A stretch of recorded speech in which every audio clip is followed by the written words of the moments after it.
বিসমিল্লাহির রহমানির রহিম। Engineering university girls school and কলেজের দ্বাদশ শ্রেণীর প্রিয় শিক্ষার্থীরা, তোমাদের সাথে অষ্টম অধ্যায়ের আমাদের অনলাইন ক্লাস চলছে। তোমরা ইতিপূর্বে তোমাদের সাথে আমি সরলরৈখিক পদ্ধতিতে কিভাবে অবচয় নির্ণয় করা হয় এবং অবচয় হিসাবভুক্ত করার যে আধুনিক পদ্ধতিতে জাবেদা এবং খতিয়ান প্রস্তুতকরণ তোমাদের শেখানো হয়েছে। আজকে আমি তোমাদের সাথে সরলরৈখিক পদ্ধতির দ্বিতীয় যে সূত্রটি ছিল, অর্থাৎ অবচয়ের পার্সেন্টেজ দ্বারা কিভাবে সরলরৈখিক পদ্ধতিতে অবচয় নির্ণয় করা হবে এবং একাধিক সম্পদ হলে কিভাবে সে কাজ করতে হবে, সেটি আজকে তোমাদেরকে শেখানো হবে। প্রিয় শিক্ষার্থীরা, তোমরা আগের ক্লাসে প্রথম সূত্র যেটি ছিল সম্পদের মোট ব্যয় মাইনাস ভগ্নাবশেষ মূল্য ভাগ আয়ুষ্কাল, এটি তোমাদের আমি এই সূত্রটি ব্যবহার করে তোমাদের অঙ্ক একটি করে দিয়েছিলাম। আজকে তোমরা তোমাদের বইয়ের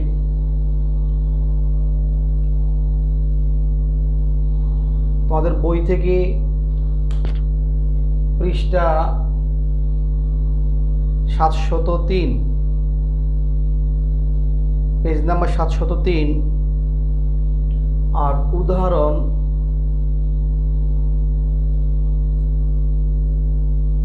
4 তোমরা সবাই বই খুলে নাও। তোমাদের যে বইটি পাঠ্য করা রয়েছে তোমাদের ক্লাসে অ্যাকাউন্টিং প্রথম পত্রে, সেই প্রথম পত্রের 703 পৃষ্ঠায় উদাহরণ 4 নম্বর অঙ্কটি নিয়ে আজকে তোমাদের সাথে আমি কথা বলবো। তোমরা সবাই বই খাতা পাশে নাও, নিয়ে দেখো।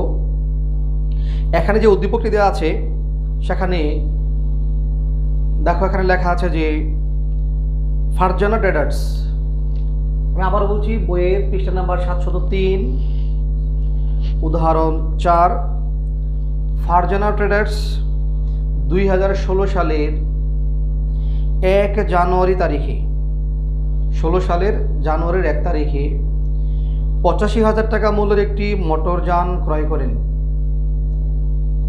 তিনি একটি মোটরযান ক্রয় করেছেন যার ক্রয় মূল্য বা চালান মূল্য যেটা হয় 85,000 টাকা। বহন খরচ ছিল 5,000 টাকা, আমদানি শুল্ক 2,000 টাকা, পরিবহন বীমা 3,000 টাকা, সংস্থাপন ব্যয় 5,000 টাকা।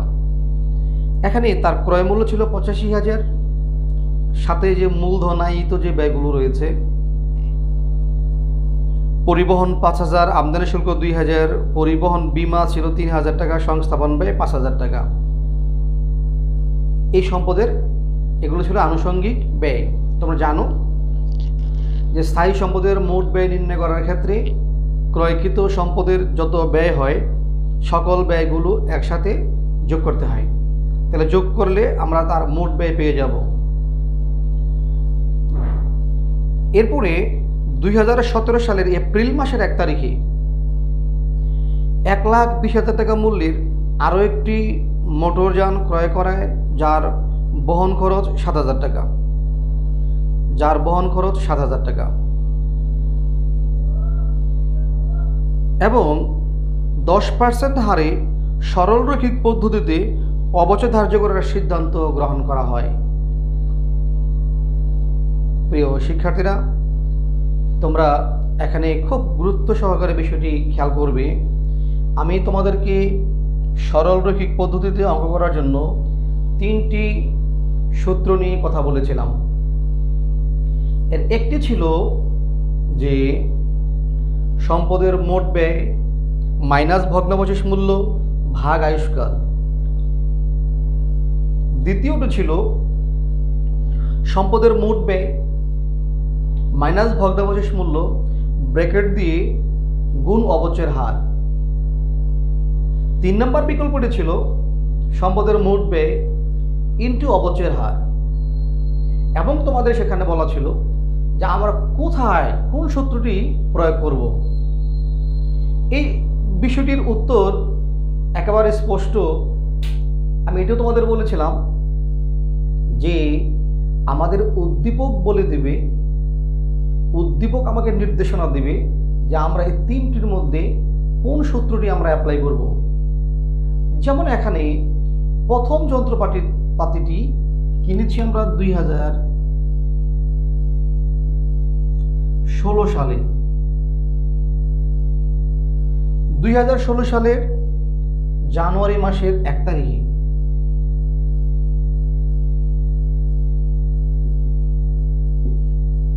জানুয়ারি 2016 সালের 1 জানুয়ারি তারিখে আমরা মেশিনটি ক্রয় করেছি, মোটরযানটি ক্রয় করেছি, যেটি চালান মূল্য ছিল 85,000 টাকা, পরিবহন ব্যয় ছিল 5,000 টাকা, আমদানি শুল্ক 2,000 টাকা, পরিবহন বীমা ছিল 3,000 টাকা, সংস্থাপন ব্যয় 5,000 টাকা। তোমার বিষয়টি খেয়াল করে দেখো, আমি বলছি এটির ক্রয় মূল্য ছিল এখানে 85,000 টাকা, পরিবহন এটি 5,000, আমদানি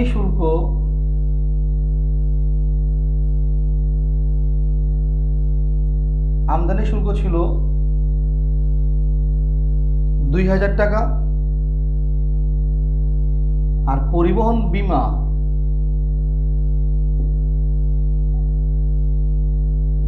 এটি 3,000, সংস্থাপন ব্যয় এটি 5,000। এগুলো ছিল প্রথম মেশিনটির ব্যয়। তো প্রথম মেশিনটির ব্যয় যদি এই হয়, এটি হল প্রথম যন্ত্রপাতি যেটি 2016 সালে ক্রয় করা হয়েছে। দ্বিতীয় যেটি আমরা কিনেছিলাম এটির ক্রয় মূল্য 1,20,000, আর এটির পরিবহন ব্যয় ছিল, তার পরিবহন ব্যয় ছিল 7,000 টাকা।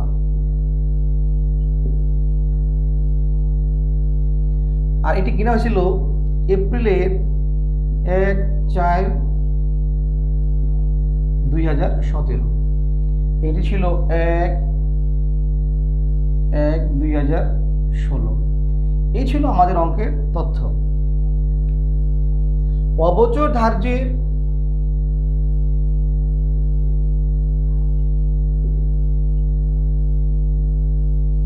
অবচয় হার ছিল 10%।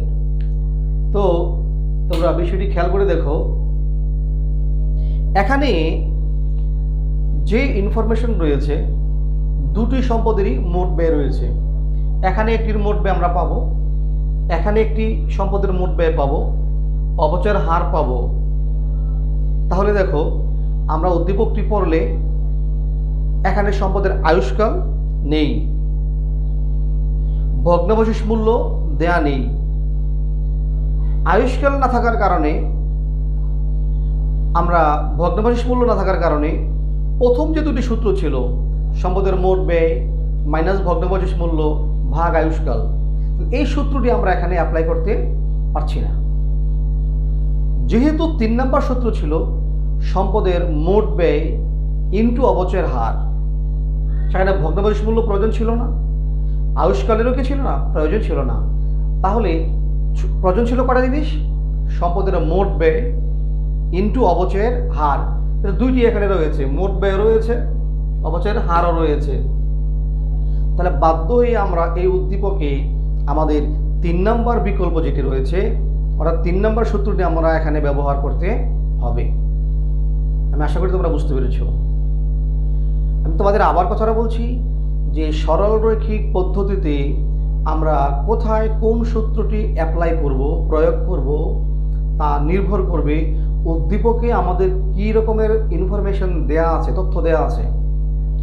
উদ্দীপকে যে ধরনের তথ্য দেয়া থাকবে তার উপর ভিত্তি করে যদি একাধিক সূত্র অ্যাপ্লাই করার মতো ইনফরমেশন থাকে, তখন তুমি যে কোনো একটি সূত্র অ্যাপ্লাই করতে পারবে। মনে রাখতে হবে সরলরৈখিক পদ্ধতিতে তুমি বিকল্প সূত্র অ্যাপ্লাই করার যদি সুযোগ থাকে তাহলে যেটি তুমি প্রয়োগ করো না কেন তোমার অবচয়ের পরিমাণ একই নির্ণয় হবে, একই বের হবে।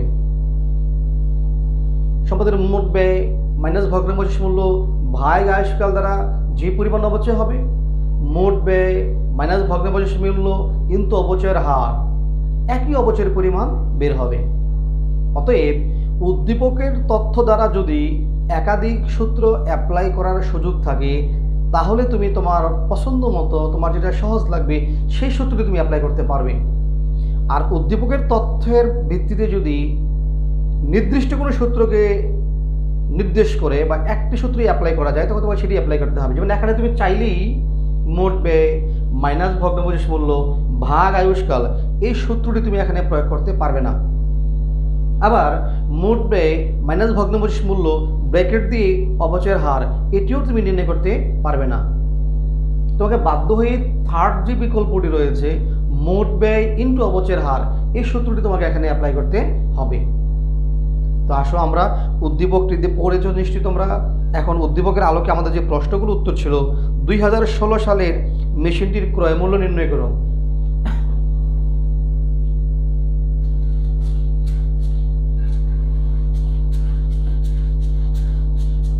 আমরা আমাদের উত্তরে চলে যাচ্ছি।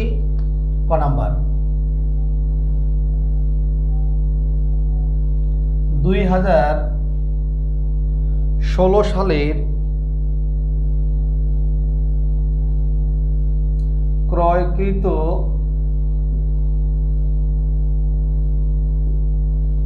মোটরযানের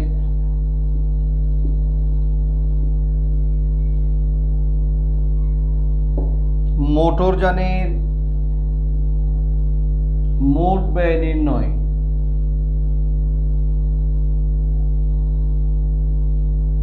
মোট ব্যয় নির্ণয় করব আমরা। মোট ব্যয় বা মোট ব্যয় নির্ণয় বলতে পারো বা ক্রয় মূল্য নির্ণয়। তাহলে এখানে প্রথমে লিখবো আমরা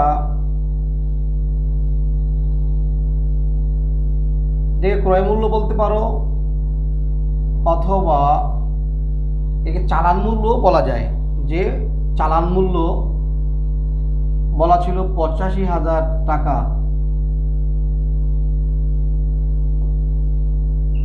85,000 টাকা।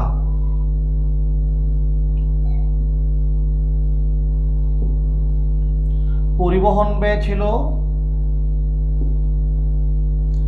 5,000 টাকা।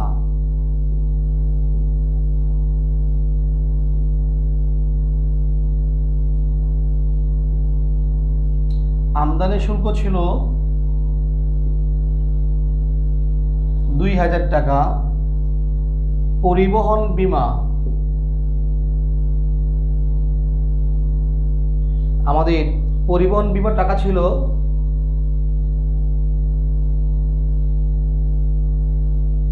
3,000 টাকা।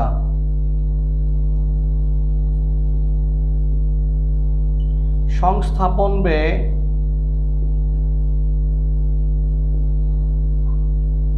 5,000 টাকা। আমরা যদি যোগ করি তাহলে আমাদের হয়ে যায় 90,000 95 1 লাখ টাকা। মোট ব্যয় হয়ে গেল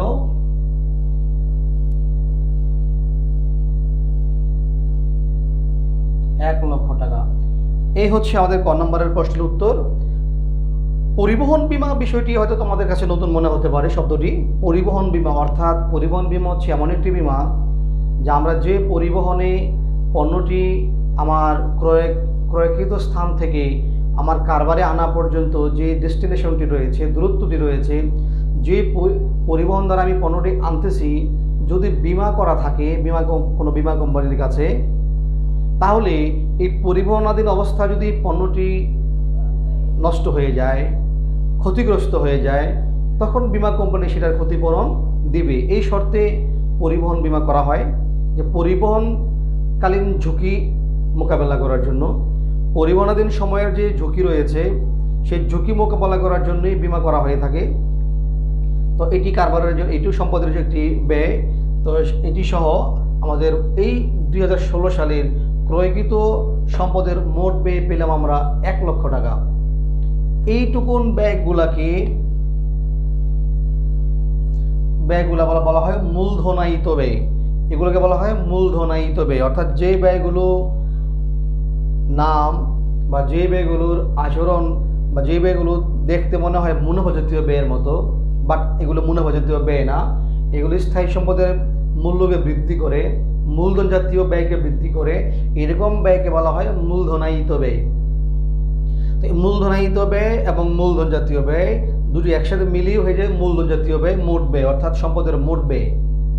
তো এখানে এই স্থায়ী সম্পদের মোট ব্যয় পেলাম আমরা 1 লক্ষ টাকা। আমাদের ক নম্বরের উত্তর ছিল যে 16 সালে ক্রয়কৃত মোটরযানের ক্রয় মূল্য নির্ণয় করো। এই প্রশ্নটা এরকম হতে পারে, ক্রয় মূল্য নির্ণয় করো, মোট ব্যয় নির্ণয় করো।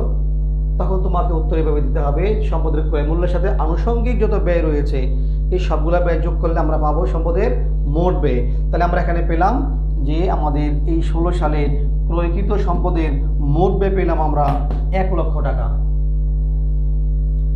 প্রিয় শিক্ষার্থী, তোমরা বিষয়টি খাতায় উঠিয়ে নাও। আমি এবার চলে যাব খ নম্বরে।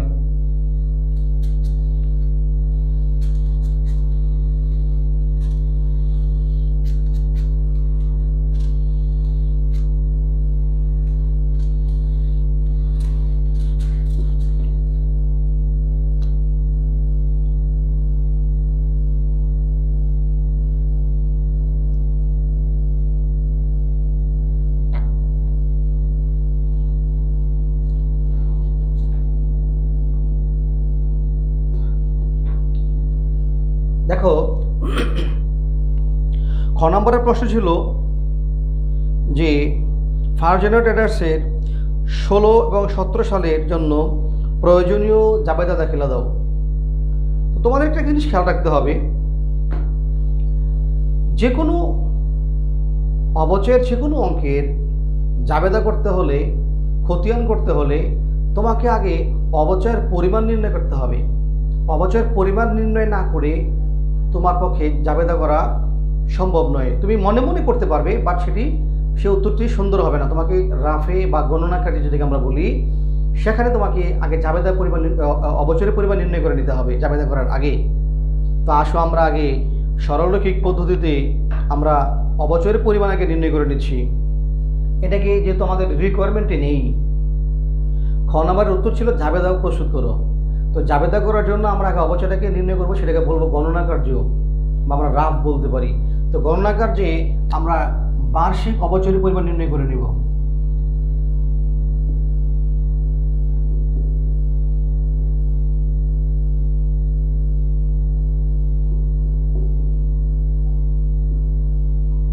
অবচয় নির্ণয় 2016 সালে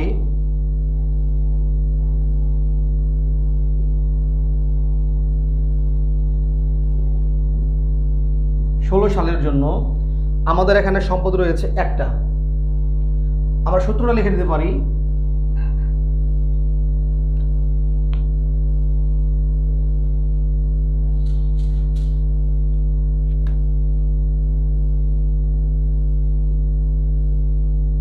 অবচয় সমান সম্পদের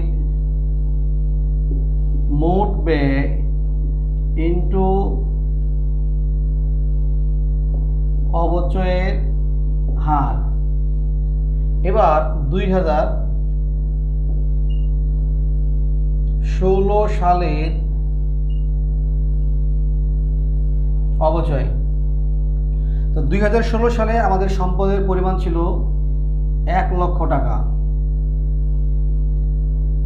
এখানে কিন্তু ভগ্নাবশেষ মূল্য ছিল না, আয়ুষ্কালও ছিল না, তাই ভগ্নাবশেষ মূল্য বাদ দেওয়ার প্রয়োজন নেই। এটার আয়ুষ্কালের মধ্যে পুরো সম্পদটাই অবচয় হয়ে যাবে, অর্থাৎ পুরোটি অবচয়যোগ্য মূল্য। তাহলে আমাদের অবচয়ের হার অঙ্কে দেওয়া ছিল 10%। 10%, এটাকে আমরা পার্সেন্ট করলে আমরা পাচ্ছি 10,000 টাকা। তাহলে 16 সালে অবচয় পেলাম আমরা 10,000 টাকা। 2017 সালের অবচয়। এখানে তোমাদের একটা জিনিস খেয়াল করতে হবে, 2017 সালে আইসা আমাদের কিন্তু মেশিন আমরা আরেকটা কিনেছি, অর্থাৎ 17 সালে আইসা ওই কারবারের সম্পদের পরিমাণ মানে মোটরযানের যান হয়ে গেল 2টা। তো 2টা মেশিন মোটরযান যেহেতু হয়ে গেল, 2টি 17 সালে ব্যবহার হয়েছে, তাহলে 17 সালে কিন্তু 2টারই কি হবে, অবচয় হবে। আমি কিন্তু তোমাদের প্রথম ক্লাসে যখন সংজ্ঞা বলেছিলাম সরলরৈখিক পদ্ধতিতে, একটি কথা তোমাদের মনে আছে কিনা, প্রতি বছর একটি সম্পদের অবচয়ের পরিমাণ কি থাকবে, সমান থাকবে প্রতি বছর। বাট এটাও তোমাদের বলা হয়েছিল যে সম্পদের পরিমাণ যদি বাড়ে তখন কিন্তু অবচয়ের পরিমাণ মোট পরিমাণ বৃদ্ধি পাবে। বাট একটি সম্পদের যে অবচয় মানে প্রথম যে মোটরযানটি ছিল 16 সালে, এটি আমরা যদি 10 বছর ব্যবহার করি, প্রথমবার অবচয় হচ্ছে 10,000, দ্বিতীয় বছরও এটার অবচয় হবে 10,000। এটাকে আমরা 1 বছর ব্যবহার করবো না, আমরা যদি 10% অবচয়, তুমি জানো যে অবচয়ের পার্সেন্ট বের করার সূত্র ছিল 100% ভাগ আয়ুষ্কাল। তো 100% ভাগ আয়ুষ্কালকে যদি ভাগ করলে 10% হয়, তাহলে বুঝতে হবে আমার এখানে এটার আয়ুষ্কাল হবে 10 বছর। তাহলে এই 16 সালের ক্রয়কৃত মোটরযানটি কিন্তু আমরা 10 বছর ব্যবহার করব। তাহলে 10 বছরই প্রতি বছর অবচয় কত করে হবে, 10,000 করে হবে এই মেশিন মোটরযানটির জন্য। আমি যদি আরেকটা মোটরযান কিনি, তাহলে মোটরযান হয়ে যাবে 2টি, তাহলে অবচয়ের পরিমাণে কি হয়ে যাবে, বেড়ে যাবে। তো 17 সালে আইসা 16 সালের ক্রয়কৃত মোটরযানটি আমরা 17 সালে ব্যবহার করব। আমি কথাটা আরেকবার বলছি, তোমাকে খেয়াল করে শোনো। 16 সালে যে মোটরযানটি আমরা ক্রয় করেছি ওটি 16 সালে ব্যবহার করব, 16 সালে অবচয় হবে। এই মোটরযানটি আমরা 17 সালেও ব্যবহার করব, 17 সালে এসে এই মোটরযানটি কি হবে, অবচয় হবে। আবার 17 সালে আরেকটি মোটরযান আমরা কিনেছি, যেহেতু আরেকটি মোটরযান কিনেছি ওই মোটরযানটা আমরা 17 সালে কি করবো, ব্যবহার করব, তখন ওইটারও কি হবে, অবচয় হবে। তাহলে আলটিমেটলি কি দাঁড়ালো, 17 সালে মোটরযান ব্যবহার করবো কয়টা, 2টা। যেহেতু 17 সালে 2টা মোটরযান ব্যবহার করবো, অর্থাৎ 17 সালে 2টা মোটরযানের কি হবে, অবচয় হবে। নিশ্চয়ই তোমরা বিষয়টি বুঝতে পেরেছো। তাহলে 17 সালে আমার মোটরযান কয়টা, 2টা। তাহলে যেটা আগে কিনেছি এটা আমরা প্রথম বলবো, পরটা আমরা দ্বিতীয় মোটরযান বলবো। প্রথম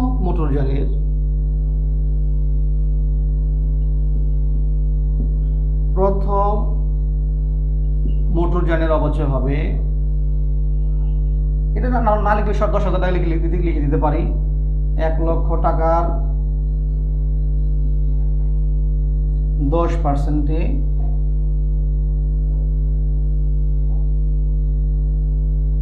10,000 টাকা। দ্বিতীয় মোটরযানের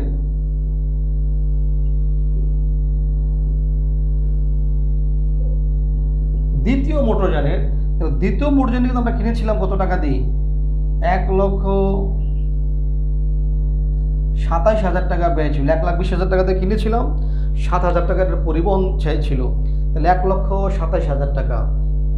এটা কি তুমি 10% করো। এখানে তোমাদের একটা জিনিস খেয়াল করতে হবে, সেটা হচ্ছে যে এটা কিন্তু কিনেছিলাম আমরা 17 সালের এপ্রিল মাসের 1 তারিখে, 17 সালের এপ্রিল মাসের 1 তারিখে। তো 17 সালের এপ্রিল মাসের 1 তারিখে যদি কিনি, তাহলে আমরা কিন্তু জানুয়ারি, ফেব্রুয়ারি, মার্চ 3 মাস অতিবাহিত হওয়ার পর আমরা এপ্রিল মাসের 1 তারিখে কিনেছি।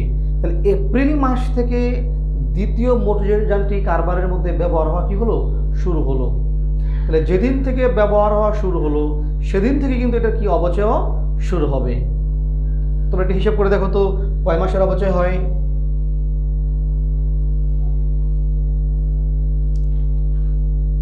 হিসাব করে দেখো যে প্রথম 3 মাস বাদ দিয়ে আমাদের দ্বিতীয় মোটরযানটি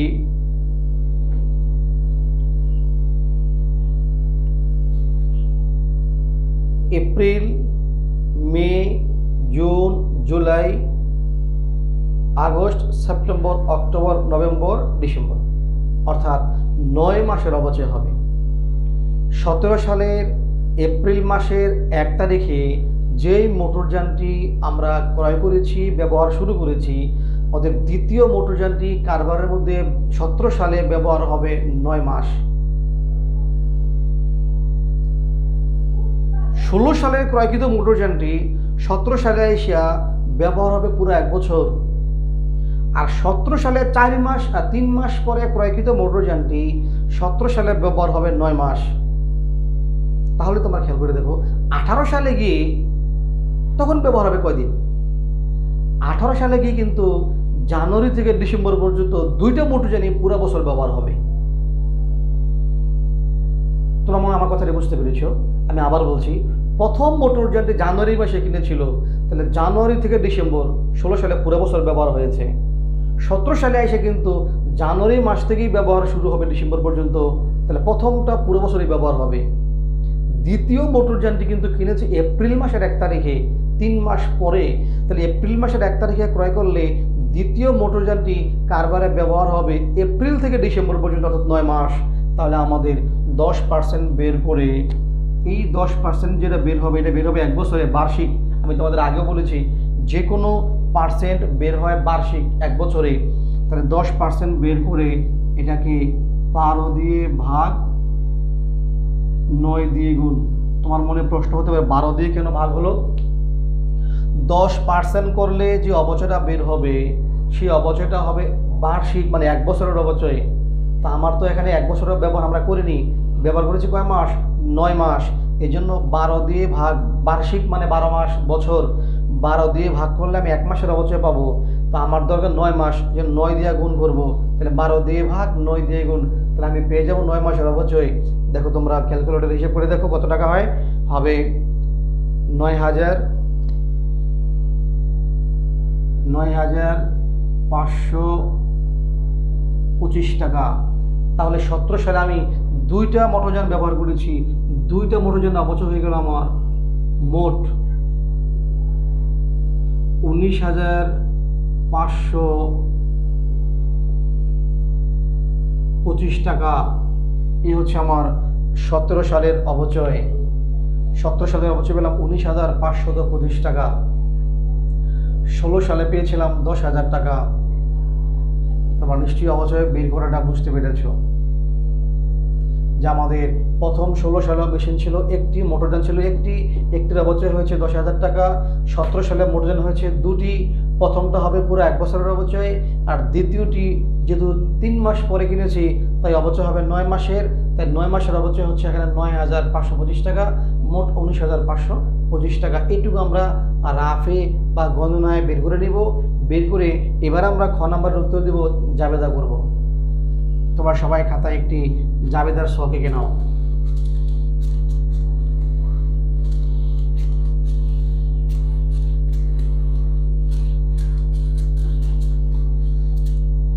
খ নাম্বার উত্তর দেওয়ার জন্য জাবেদার ঘর আঁকো।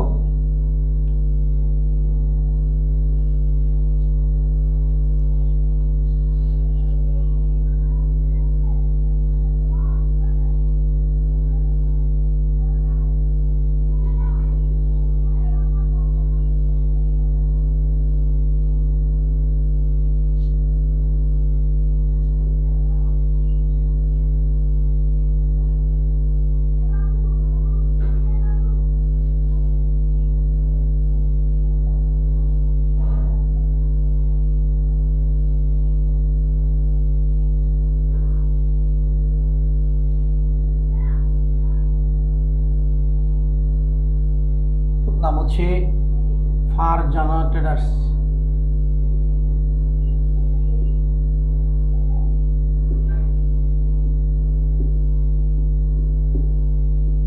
ট্রেডার্সের জাবেদা, তারিখ, বিবরণ, খতিয়ান, পৃষ্ঠা।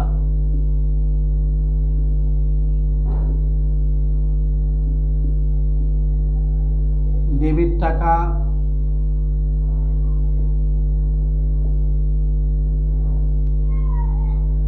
ক্রেডিট টাকা। তাহলে জাবেদা লেখার সময় প্রথমে আমরা যে তারিখে ক্রয় করেছি 2016 ই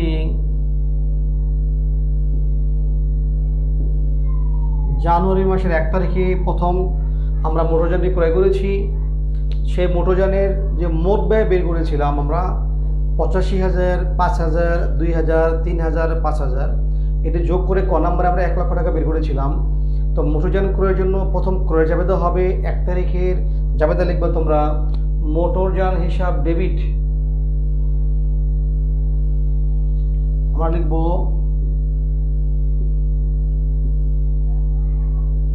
মোটরযান হিসাব ডেবিট।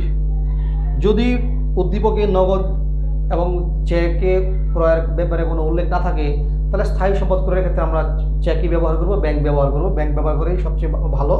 তাহলে মোটরযান হিসাব ডেবিট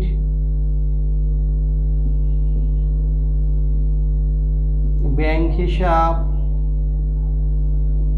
ক্রেডিট। কারণ আজকাল ব্যবসা প্রতিষ্ঠানে স্থায়ী সম্পদের ক্রয়ের দেনা পাওনা সাধারণত চেকে নিষ্পত্তি হয়ে থাকে, এই জন্য আমরা ব্যাংক লিখবো। অথবা নগদ লিখলেও হবে, তখন সেক্ষেত্রে আমাদের নগদ উল্লেখ করতে হবে যে ধরে নেওয়া হলো নগদে ক্রয় করা হলো। তাহলে আমাদের মোট ব্যয়ের পরিমাণ ছিল এখানে 1 লক্ষ টাকা, অর্থাৎ সম্পদের যে ক্রয় মূল্য বা মোট ব্যয় বের করেছি এটা আমরা একসাথে লিখে দেবো 1 লক্ষ টাকা।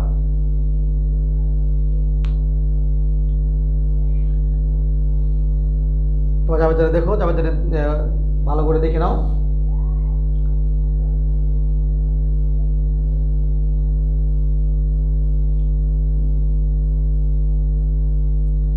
আমরা এখানে আমি জাবেদার গড় যেহেতু ছোট তাই ব্যাখ্যাগুলো আমি তোমাদের বলে দিচ্ছি, তোমরা লিখে নাও। যেহেতু মোটরযান ক্রয় করে অন্যান্য ব্যয়সমূহ সহ চেকে পরিশোধ করা হলো। যেহেতু মোটরযান ক্রয় এবং অন্যান্য ব্যয় চেকে নিষ্পত্তি করা হলো বা প্রদান করা হলো, তোমরা এই ব্যাখ্যাটি লিখে নিতে পারো। আর আমি যদি লিখে দিই বিষয়টি এরকম তোমরা লিখতে পারো, যেহেতু মোটরযান ক্রয়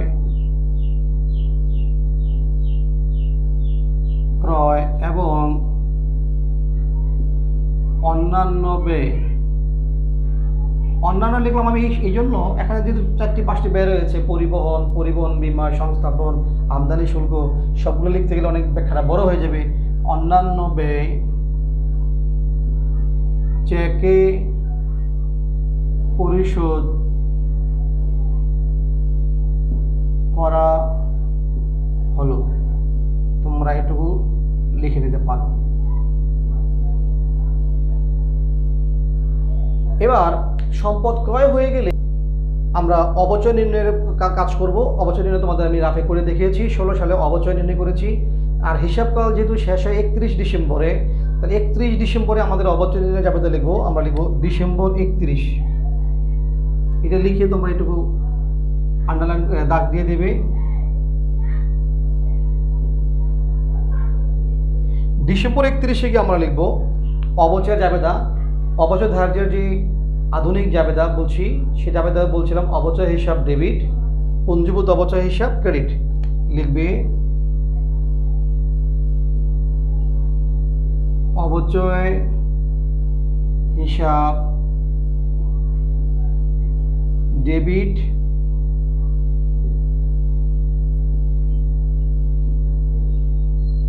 পুঞ্জীভূত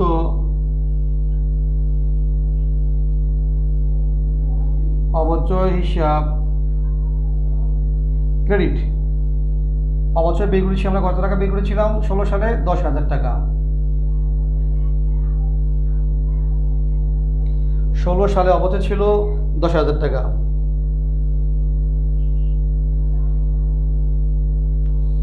এটির ব্যাখ্যা একদম সহজ ব্যাখ্যা, তোমরা লিখতে পারো যেহেতু অবচয় ধার্য করা হলো, যেহেতু অবচয় ধার্য করা হলো। এই ব্যাখ্যা আমি আর এখানে লিখে দিলাম না, তোমরা ব্যাখ্যাটা লিখে নিবে। যেহেতু অবচয় ধার্য করা হলো, যেহেতু অবচয় একটি মুনাফা জাতীয় ব্যয়, অবচয় হচ্ছে মুনাফা জাতীয় ব্যয়। আর মুনাফা জাতীয় ব্যয় 1 বছরের ব্যয় অপর বছর স্থানান্তর হয় না। যে বছরের ব্যয় সে বছরই এটাকে ক্লোজ করে ফেলতে হয়, নিষ্পত্তি করে দিতে হয়। তো মুনাফাচিত ব্যয়কে ক্লোজ করা হয় আয় বিবরণী প্রস্তুতের মাধ্যমে। আয় বিবরণী প্রস্তুতের মাধ্যমে অর্থাৎ আয় বিবরণীতে স্থানান্তরের মাধ্যমে মুনাফাচিত ব্যয়গুলোকে ক্লোজ করে লাভ লোকসান নির্ণয় করে ফেলা হয়। তো যখন মুনাফাচিত ব্যয় সৃষ্টি হবে বা অবচয় ধার্য করা হবে, সঙ্গে সঙ্গে ওই সেম তারিখে আমরা এটাকে সমাপনী হিসাবে দাখিলা দেব। তো সমাপনী দাখিলা দিলে অবচয় হচ্ছে একটি ব্যয়, ব্যয় মানে ডেবিট, এটাকে ক্লোজ করতে হলে এটা হয়ে যাবে ক্রেডিট। কোনো ডেবিটকে ক্লোজ করতে হলে, শেষ করতে হলে, নিষ্পত্তি করতে হলে সেটা হবে ক্রেডিট। ক্রেডিটকে ক্লোজ করতে হলে সেটা হবে ডেবিট। তাহলে আমরা কীভাবে এটাকে ক্লোজ করব? অর্থাৎ হিসাবকালের শেষে 31 ডিসেম্বর তারিখে আমাদের আয় বিবরণী প্রস্তুতের মাধ্যমে সমস্ত মুনাফাচিত আয় ব্যয়গুলোকে ক্লোজ করা হয়। তাহলে কোথায় যাবে? আয় বিবরণী হিসাব। আমরা সেটাকে তখন লিখব আয় বিবরণী ডেবিট।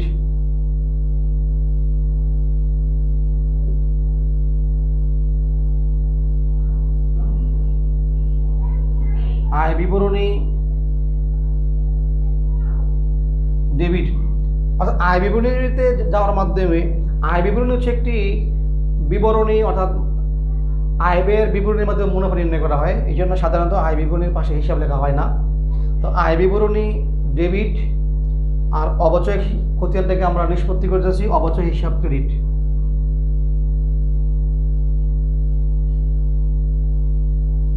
অবচয় হিসাব ক্রেডিট সেই একই টাকা 10,000 টাকা।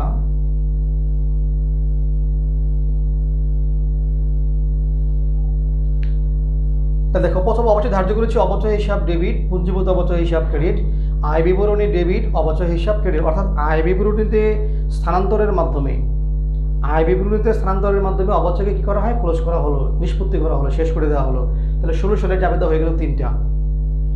17 সালে আইসা, যেহেতু 2 সালে জাবেদা লিখবো, 17 সালে আইসা আবার আমরা এই জাবেদাগুলো দিব।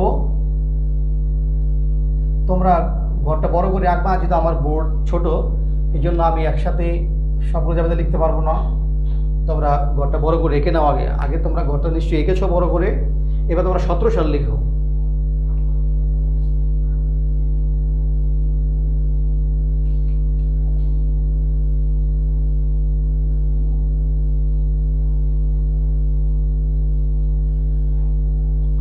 সালে আইসা এপ্রিল মাসের 1 তারিখে, এপ্রিলের 1 তারিখে এসে কিন্তু আমরা আবার একটি মোটরযান ক্রয় করেছি। মোটরযান ক্রয় করলে এই মোটরযান ক্রয়ের জাবেদাটুকু হবে। মোটরযান বলছি এখানে, মোটরযান এটার নাম ছিল। যে কোনো অঙ্কে স্থায়ী সম্পদ যদি নতুন করে ক্রয় করা হয়, ক্রয় করা হলে এটা ক্রয়ের জাবেদাটুকু হবে। এটা যদি মোটরযান না হয়ে আসবাবপত্র হতো, লিখতাম আসবাবপত্র হিসাব ডেবিট, ব্যাংক হিসাব ক্রেডিট। নতুন করে যদি 17 সালে আইসা সম্পদ ক্রয় করা না হতো, তাহলে এই জাবেদাটা 17 সালে আইসা হতো না। যেহেতু 16 সালে ক্রয় করেছিলাম, 16 সালে জাবেদা দিয়েছিলাম। 17 সালে আইসা যদি নতুন করে আরেকটি মোটরযান, আরেকটি সম্পদ না ক্রয় করা হতো, তাহলে কিন্তু এই 17 সালে সেই জাবেদাটা হতো না। তখন 17 সালে শুধু অবচয় জাবেদা হতো। যেহেতু এখানে 17 সালের এপ্রিল মাসের 1 তারিখে আইসা আমরা আরও একটি সম্পদ ক্রয় করেছি, মোটরযান ক্রয় করেছি, এই জন্য আরেকটি মোটরযান ক্রয় জাবেদা লিখতে হবে, মোটরযান হিসাব ডেবিট, ব্যাংক হিসাব ক্রেডিট। এখানেও সেমভাবে পরিবহন ব্যয় ছিল, পরিবহন ব্যয় সহ এটার দাম ছিল 1,27,000 টাকা। 1,27,000 টাকা। তোমরা নতুন জাবেদা লিখো 17 সালের এপ্রিল মাসের 1 তারিখ দিয়ে মোটরযান হিসাব ডেবিট, ব্যাংক হিসাব ক্রেডিট। এটি এই জাবেদাটুকু দেওয়ার মাধ্যমে আমরা নতুন করে 17 সালে মোটরযান করে জাবেদা দিলাম। এবার 17 সালে এসে আমরা অবচয় নির্ণয় করব। আমি তোমাদেরকে রাফে অবচয় করে দেখিয়েছি। 17 সালে আমাদের অবচয় ছিল 2টি মোটরযানের, একটি ছিল 10,000 টাকা, অপরটি ছিল 9,525 টাকা। তাহলে 17 সালে 2টি মোটরযানের অবচয় আমরা একসাথে লিখবো, কারণ 2টি আমার মনোজাতীয় ব্যয়, একই ব্যয়, 2টিকে আমার আলাদা লেখার কোনো প্রয়োজন নেই। আমরা একসাথে লিখে দেবো 19,525 টাকা। আবার আমরা সেই 31 ডিসেম্বর তারিখে হিসাবকালের শেষ তারিখে এসে আবার লিখবো অবচয় হিসাব ডেবিট, পুঞ্জীভূত অবচয় হিসাব ক্রেডিট। তোমরা 17 সালে এসে আবার জাবেদারে লিখবে, তখন আমার এখানে টাকা হয়ে যাবে 19,525 টাকা। 19,525 টাকা। ঠিক আবার আয় বিবরণী, আমি কিন্তু আবার তোমাদের বলছি এখানে হিসাব শব্দটি ব্যবহার করা হয়নি, এই জন্য হিসাব মানে হচ্ছে খতিয়ান, আয় বিবরণী কোনো খতিয়ান নয়, এই জন্য এখানে হিসাব শব্দটি ব্যবহার করা হয়নি, আয় বিবরণী ডেবিট। তো এই ডিসেম্বরের 31 তারিখে এসা আবার 17 সালের অবচয়ের জন্য আবার সমাপনী দাখিলা দিব আমরা, আয় বিবরণী ডেবিট, অবচয় হিসাব ক্রেডিট 19,525 টাকা। 19,525 টাকা। এই হলো আমার 17 সালে জাবেদা। তোমার জাবেদাগুলো উঠিয়ে নাও।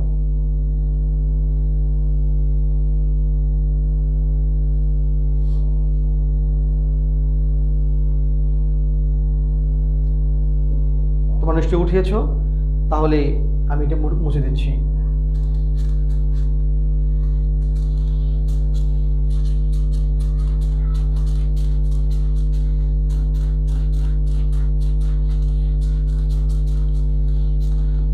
এখানে গ নাম্বারে তোমাদের সাথে যে প্রশ্নটি ছিল, গ নাম্বারে দুটি খতিয়ান করার কথা বলা আছে, যে মোটরযান হিসাব আর অবচয় হিসাব। তো মোটরযান হিসাব আর অবচয় হিসাব আমরা এখন প্রস্তুত করব, মানে খতিয়ান মোটরযান হিসাব মানে স্থায়ী সম্পদের খতিয়ান, আর অবচয় হিসাব। আমি গ নাম্বারের কাজটি তোমাদের করছি। চলমান যে ছক পদ্ধতি আমরা গ রাখি,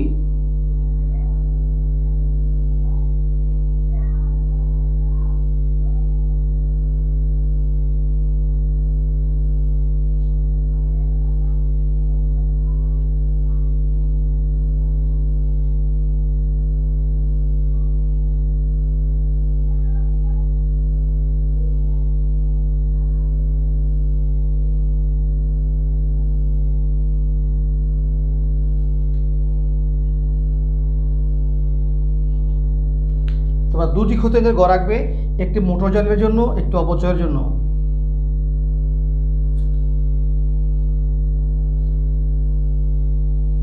তোমাদের গড়গুলো অবশ্যই সুন্দর করে রাখতে হবে।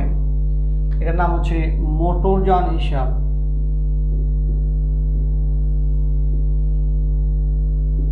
মোটরযান হিসাব আমরা এখানে লিখব হিসাবের কোড নং,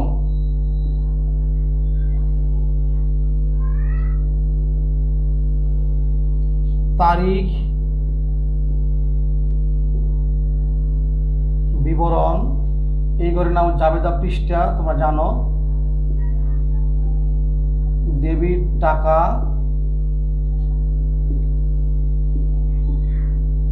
ক্রেডিট টাকা, জের বা উদ্বৃত্ত, ডেবিট উদ্বৃত্ত, ক্রেডিট উদ্বৃত্ত। প্রথমে আমরা 2016 জানুয়ারি মাসের 1 তারিখে মোটরযান ক্রয় করেছিলাম। যেহেতু জানুয়ারির 1 তারিখে মোটরযান ক্রয় করা হয়েছে, জাবেদা কি লিখেছি আমরা, মোটরযান হিসাব ডেবিট, ব্যাংক হিসাব ক্রেডিট। তো জাবেদার আলোকে খতিয়ান করলে, যেহেতু মোটরযান খতিয়ান, আমরা এখানে কি নামে লিখব, ব্যাংক হিসাব নামে লিখব। ব্যাংক হিসাব, মোটরযানের মূল্য ছিল 1 লক্ষ টাকা, আমরা এখানে লিখব 1 লক্ষ টাকা। এখানে এসে লিখবো আমরা উদ্বৃত্ত করে লিখবো 1 লক্ষ টাকা। 16 সালে একটি মোটরযান করা জাবেদা ছিল, আমাদের একটি এখানে অন্তর্ভুক্ত হলো। 17 সালে আইসা 2017 এর এপ্রিলের 1 তারিখে এসা আবার মোটরযান ক্রয় করেছিলাম। আবার আমরা জাবেদা লিখছিলাম মোটরযান হিসাব ডেবিট, ব্যাংক হিসাব ক্রেডিট। এখানে মোটরযানের মূল্য ছিল 1,27,000 টাকা। এটাও ডেবিট, এটাও ডেবিট, ডেবিটে ডেবিটে যোগ হয়। আমাদের আগেও বলেছি ক্রেডিটে ক্রেডিটে যোগ হয়, ডেবিটে ক্রেডিটে বিয়োগ হয়, আর ডেবিটে ডেবিটে উদ্বৃত্ত যোগ হয়ে যাবে 2,27,000 টাকা। এ হলো মোটরযান খতিয়ান। আশা করি তোমরা বুঝতে পেরেছো যে মোটরযান খতিয়ানি আমরা মোটরযানের চলমান জের সঙ্গে মোটরযান খতিয়ানি করেছি।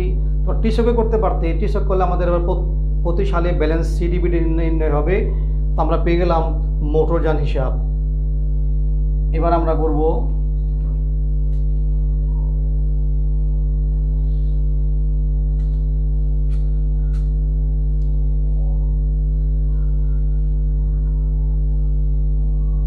তোমার নতুন করে আরেকটি ছক আঁকো, যার নাম দিবে অবচয় হিসাব।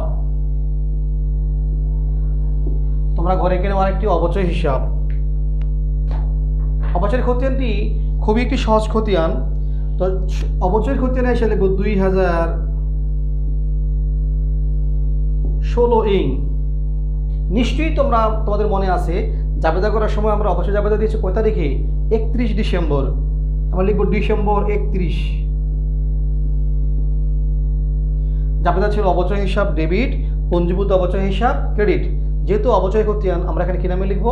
পঞ্জীভূত অবচয় হিসাব।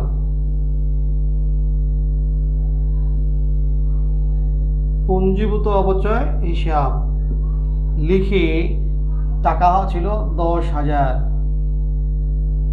আমার এখানে লিখবো 10,000। তোমরা খতিয়ান পারো, যদিও আগে করেছো। আবার নেক্সট জাবেদা ছিল আয় বিবরণী ডেবিট, অবচয় হিসাব ক্রেডিট। তাই আমরা এখানে লিখবো আয় বিবরণী। আয় বিবরণী এটি ছিল অবচয় ক্রেডিট, এখানে হবে ক্রেডিট।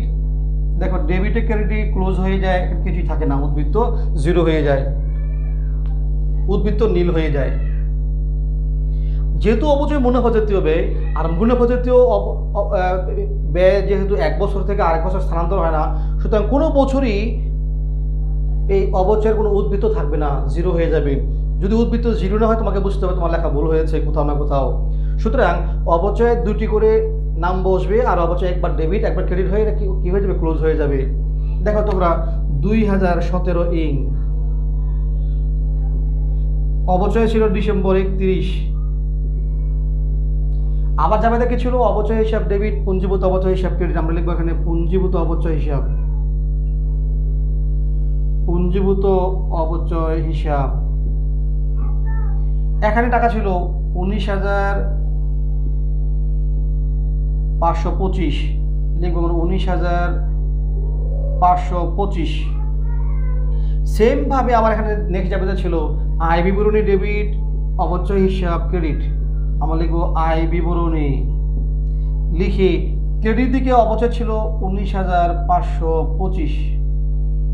সেম ভাবে এটা ছিল ডেবিট, এটা হলো ক্রেডিট। ডেবিটে ক্রেডিটে বিয়োগ হয়ে এটাও কি হয়ে গেল? ক্লোজ হয়ে গেল। তাহলে তোমরা নিশ্চয়ই বুঝতে পেরেছো যে অবচয়ের খতিয়ানের কখনোই ব্যালেন্স থাকবে না, প্রতি বছরই ব্যালেন্স কি হয়ে যাবে? নীল হয়ে যাবে, জিরো হয়ে যাবে। এই ছিল আমাদের অবচয়ের খতিয়ান। তাহলে আমরা মোটরযানের খতিয়ান করলাম, অবচয় খতিয়ান করলাম। আমার বিশ্বাস তোমরা জাবেদা, অবচয় খতিয়ান এবং মোটরযান খতিয়ান বুঝতে পেরেছো। তোমরা বই থেকে এই উদাহরণ 4 নম্বর অঙ্কটি নিজেরা আবার করবে। আর সৃজনশীল প্রশ্ন থেকে তোমরা অন্তত 1-2টি অঙ্ক করবে, তাহলে তোমরা দেখবা যে কাজটি করতে পারছো। আমি নেক্সট ক্লাসে তোমাদেরকে সরলরৈখিক পদ্ধতিতে সম্পদ বিক্রয় থাকলে কিভাবে কাজ করতে হবে সেটি শেখাবো, এবং এটি শেখানোর পরে তারপরের ক্লাস থেকে তোমাদেরকে আমি শেখাবো ক্রমহ্রাসমান জের পদ্ধতি। 2টি পদ্ধতি তোমাদের অঙ্ক পরীক্ষায় বেশি এসে থাকে। তাহলে 2টি শেখানো হবে তোমাদের। সর্বপ্রথম সরলরৈখিক তোমাদের 2টি অঙ্ক আমি শেখানো হলো। নেক্সট ক্লাসে সম্পদ বিক্রয় থাকলে কিভাবে সেটা সমাধান করতে হবে সেটি তোমাদেরকে আমি নেক্সট ক্লাসে শেখাবো। সেটি শেখানো হয়ে গেলে তারপরের ক্লাস থেকে শেখাবো ক্রমহ্রাসমান জের পদ্ধতি। তো তোমরা সামনে ঈদের ছুটি আসছে, এর মধ্যে যদি তোমরা দীর্ঘদিন ছুটি কাটাচ্ছ বাসায় বসে বসে, তোমরা এই অষ্টম অধ্যায়ের উদাহরণ এবং সৃজনশীল প্রশ্নগুলো বাসায় বসে বসে প্র্যাকটিস করো। ইনশাল্লাহ তোমরা পারবে, ভালো করবে। তো তোমাদের ঈদ ভালো কাটুক, সুন্দর কাটুক। তোমরা সবাই সুস্থ থাকো, ভালো থাকো। তোমাদের সকলকে আজকের মতো এখানেই ক্লাস শেষ করছি। তোমাদের সবাইকে ধন্যবাদ জানাচ্ছি। তোমরা অবশ্যই কিন্তু পড়াশোনা করবে। সকলকে অসংখ্য ধন্যবাদ।